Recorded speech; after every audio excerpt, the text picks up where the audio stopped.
I am Quantum, the man who greets the morning with coin.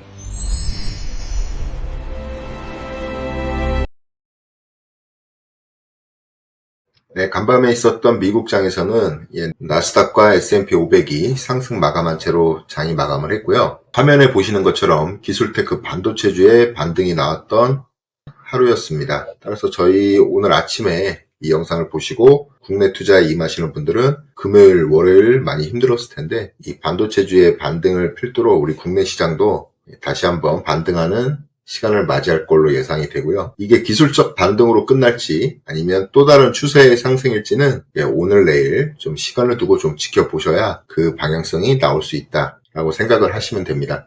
네, 저희 비트코인 차트를 오늘은 좀 봐야 될 것 같아요. 지금 보고 계시는 차트는 비트코인 테더 차트고요. 주봉상의 모습을 보고 계십니다. 큰 그림으로 보시면 지금 현재 주봉상 우리가 상승하는 이 상승 채널에서 원치 않았던 이 베어 트랩, 기존에 말씀드렸던 베어 트랩의 패턴이 완벽히 완성이 된 걸로 지금 보고 있어요. 이걸 일봉으로 보시면 정확하게 그 모습을 좀 보실 수가 있습니다. 기존에 베어 트랩을 형성한 이후 우리가 하락이 진행이 됐었어요. 해당 이 베어 트랩에서 제가 전 시간에 말씀드렸던 대로 이 길이값, 로그 차트거든요. 로그 차트의 이 하락 길이값, 이 채널의 하단과 이번에 만들어진 상승 채널의 상단을 이은 이 길이값만큼 하락을 할 수 있다라고 예상을 했었는데 이 상승 채널이 이탈한 이후 하락하는 과정에서 정확히 지금 보시는 이 길이값만큼 제가 그대로 옮긴 거예요. 늘리지도 않고 그대로 옮겨본 겁니다. 이 길이값만큼 정확히 하락하는 패턴이 나왔습니다.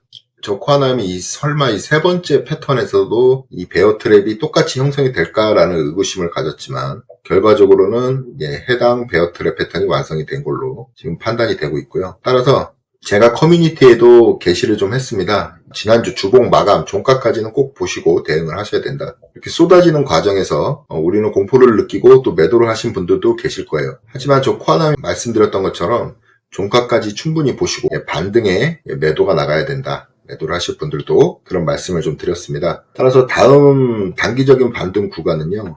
지금 보고 계시는 이 빨간색 선 지금 내려오고 있고요. 그 다음에 21년도 11월 달 약 5년 전의 가격이죠. 그 가격의 고점인 69.2K. 지금 정확히 이동평균선과 가격 저항대가 이 해당 구간에 있기 때문에 여기까지의 단기적인 반등이 나올 시 엑시트를 계획하셨던 분들은 해당 부분에서 엑시트를 하시면 되고요.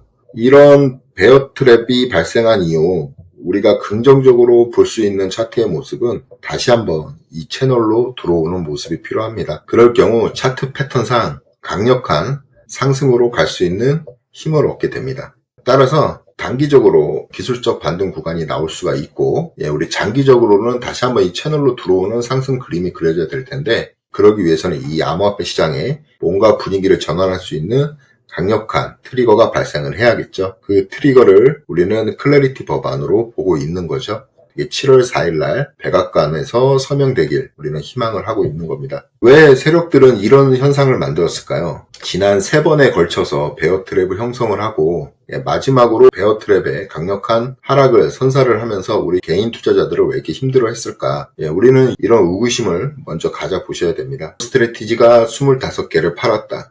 그게 트리거가 됐을까요? 아니면 매크로 이슈로 떠오르고 있는 금리 인상이 그 핵심 요소가 될까요? 저희는 그런 의구점을 좀 가져야 될 시기인데 저희가 작년 10월부터 지금 6월입니다. 거의 8개월 가까이 이 하락을 맞으면서 지속적으로 버티고 있었고 이 버티고 있는 이 신념이 있는 개인 투자자들을 마지막으로 털기 위한 최후의 한 방이었다라고 저 코아남은 생각합니다. 다시 한번 비트코인 주봉 차트로 보셔서 해당 근거를 말씀드리면 이 근거는 22년도에 겪었던 여러분들의 마지막 하락장에서도 이 부분에서 이제 하락이 끝나고 상승을 할 수 있을 거라는 희망을 갖고 있던 그 찰나 우리는 또 다른 30%짜리의 큰 하락을 맞이했었죠. 지금 이때하고 상황이 저는 굉장히 유사하고 비슷하다 라고 생각을 합니다. 그렇다는 기준 하에 22년 이 하락, 마지막 하락이 나왔던 구간에서의 모습을 한번 참고를 해볼 필요성이 있는데요. 큰 하락이 나온 이후에 단봉으로 몇 주간, 약 6, 7주간 행보를 했어요. 단봉으로 행보를 하고 이후에 장대 양봉이 나왔죠. 이 장대 양봉의 트리거는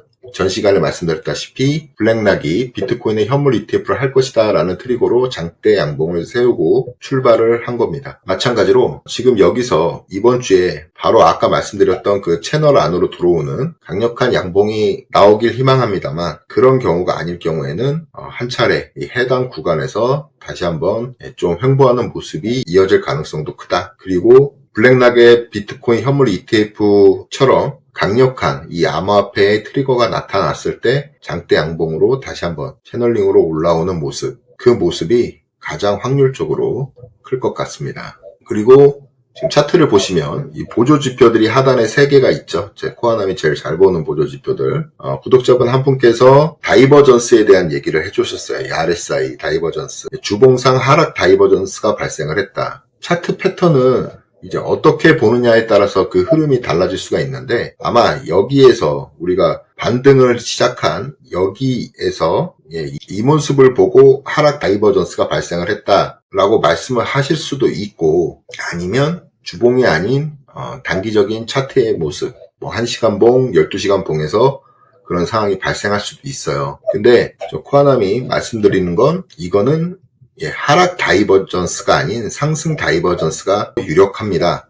이유는 다이버전스라는 거는 오늘 설명을 좀 해드릴 건데, 이 RSI의 다이버전스 지표라는 거는 결국은 가격 흐름과 반대로 가는 보조지표의 흐름이 보일 때 그걸 우리는 다이버전스라고 하고요. 지금 하락하는 추세이기 때문에 이 보조지표는 반대로 상승하는 모습이 나와야겠죠.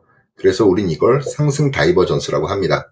전에도 한번 말씀드렸다시피 다이버전스도 모든 차트나 지표도 일자로 계속 상승하는 경우는 굉장히 드물어요. 그렇기 때문에 상승하는 중에서도 이렇게 꺾이는 모습이 필요할 것이고, 시장의 매수세가 잠시 꺾이는 순간 가격이 하락을 하겠죠. 그래도 전체적으로 가격이 하락하는 추세 속에 보조지표는 상승을 하는 상승 다이버전스가 연출이 되고, 왜 우리가 상승 다이버전스를 원하냐, 그 이유는 여기 보시면 2022년의 바닥이었죠.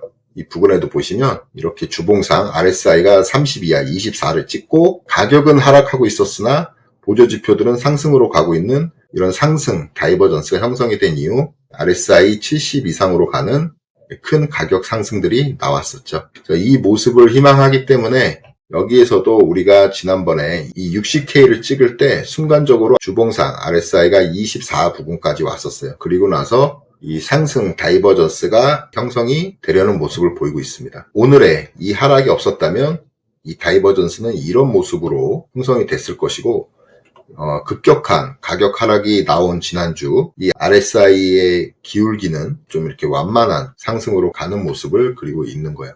지금 그래서 저 코아남이 말씀드리는 부분이 이 상승 다이버전스, 이 모양을 말씀드린 겁니다. 가격은 이렇게 저점을 낮추면서 하락을 하고 있는 추세고, RSI 지표는 저점을 올리면서 상승하는 이 모습이죠. 이걸 상승 다이버전스라고 한다 라고 오늘 말씀을 좀 드리겠습니다. 마이클 세일러가 6월 8일 어제 게시를 했습니다. 자, 비트코인 25개를 팔아서 지금 이 하락을 초래했다라는 트리거도 있었죠, 이번 하락에. 하지만 그런 악재를 보란듯이 1억 100만 달러 1550BTC를 인수를 했습니다.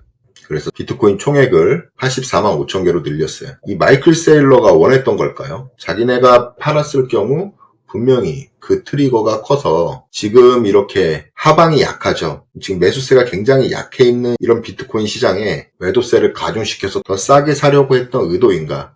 그런 생각도 들기도 합니다. 여하튼 우리는 이런 뉴스에서 흔들려서는 안 돼야 된다는 걸 다시 한번 알 수 있던 계기가 되는 거죠. 그래서 지금 전반적인 암호화폐 약세장일 때는 수많은 노이즈들이 많이 발생을 해요. 그 노이즈들을 우리가 잘 견뎌내는 것, 이 또한 지금 이 시기에 필요한 자세입니다. 그리고 X에서는 아까 제가 차트를 보면서 말씀드렸다시피 과연 왜 이런 급락이 발생을 했고 이런 급락이 도대체 뭘 원하는 걸까라는 의문들에 대한 게시물들이 많아요. 애쉬크립토부는 계속 시종일관 저 코아남하고 비슷한 의견을 제시를 합니다. 대형 투자은행, 그 다음에 기관들이 이 클래리티 법안 통과 전에 더 저렴하게 비트코인을 매수하기 위해서 가격을 낮추고 있는 건 아니냐, 이런 의문을 저도 갖고 있고 이분도 갖고 있는 겁니다. 네, 그래서 5월 7일 날 백악관 관계자 패트릭 위트는 2016년 7월 4일까지 이 클래리티 법안을 통과시키는 것이 목표라고 말을 했어요. 그 이후로 지금까지 약 27%가 하락을 했다.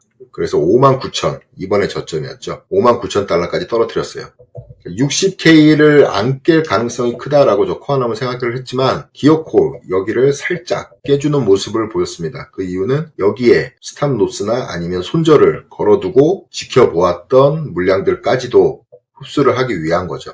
우리가 주식장에서도 그런 게 많아요. 개인 투자자들이 가장 많이 보는 20선, 단기적인 추세선이죠. 이 20선을 세력들이 굉장히 많이 이용을 합니다. 그래서 20선에 닿거나 깰 경우 많은 손절매 물량이 나와요. 그래서 그걸 다 흡수를 하고 바로 20선 위로 올려버리는 상황을 우리는 주식 투자를 하거나 또 이런 코인 투자를 하실 때 많이 보셨을 거예요. 이번에도 그런 거와 같은 경우다라고 저는 보고 있습니다. 그래서 저희가 60K를 심리적인 마지노선으로 보고 있었지만 여기를 깨므로써 다시 한번 시장에 큰 혼란을 준 거죠. 어찌됐든 지금 63.4K니까 누군가는 이 물량들을 흡수를 했다는 얘기예요. 그래서 그 흡수한 사람들은 지금 월가를 주도하고 있는 대형 은행과 기관들이 아닐까라고 저는 생각을 합니다. 그리고 제 영상을 보시는 분들 중에 저희 한국 투자 지금 안 하시는 분들이 없죠. 한국 주식 투자를 많이 하고 있고 또 금요일하고 월요일에 큰 폭의 하락을 했어요. 인트로에서 말씀드렸던 것처럼 오늘은 미장에서 반도체 쪽에 반등이 나왔기 때문에 저희 주식시장도 반등의 시간을 좀 가질 걸로 보고 있습니다. 지금 이 하락을 보고 있는 이 해외 인플루언서들은 이런 얘기를 많이 해요. 지금 현재 이 레버리지가 좀 과도하게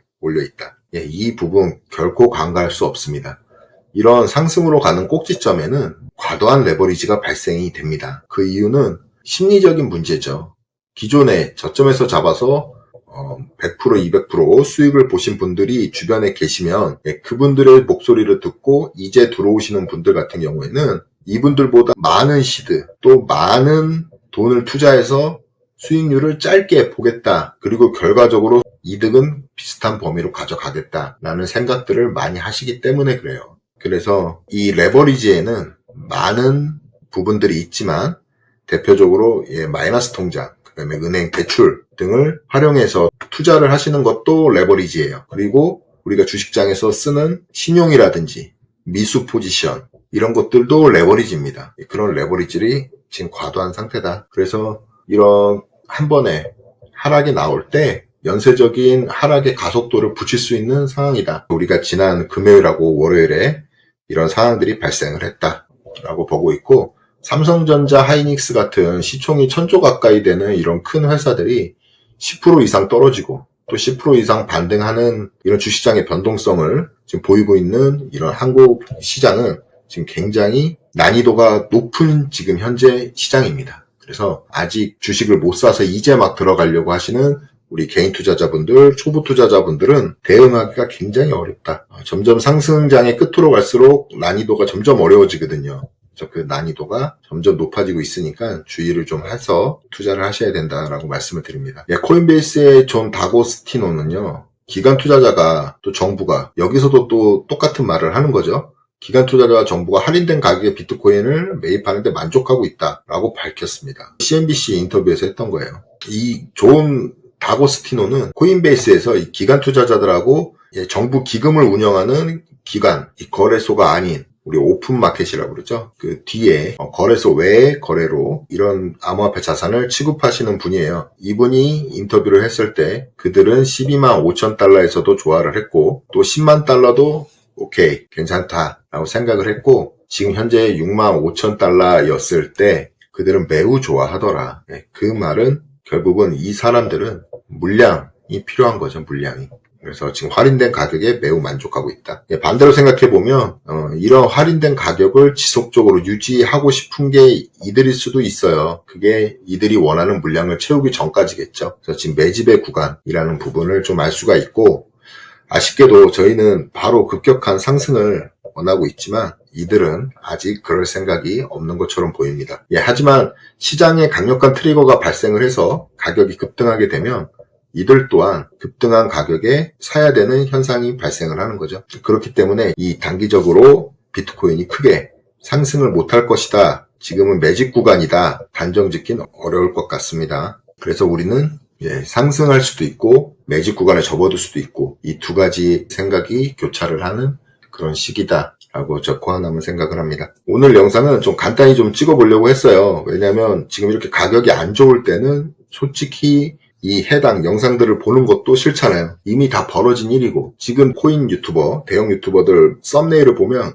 저는 조금 아쉬운 부분이 있어요. 항상 이렇게 내릴 때 대폭락, 가격 급락 이런 썸네일로 주목시키는 건 좋은데 문제는 그런 썸네일들이 난무할 때마다 지금 현재까지도 이렇게 버티고 있는 우리 진정한 암호화폐 투자자분들은 굉장히 속이 상합니다. 이럴 때일수록 그런 썸네일들을 보면서 저 코아남은 결심을 했어요. 지금까지 계속 그래 온 것처럼 이 하락장을 지금 맞고 있을 때 계속적으로 여러분들한테 객관적인 희망을 좀 드려야겠다라는 생각을 했습니다. 무조건적인 상승론자가 되면 안 되겠죠. 객관적인 데이터로 여러분들한테 힘을 드릴 수 있는 그런 유튜버가 되겠다.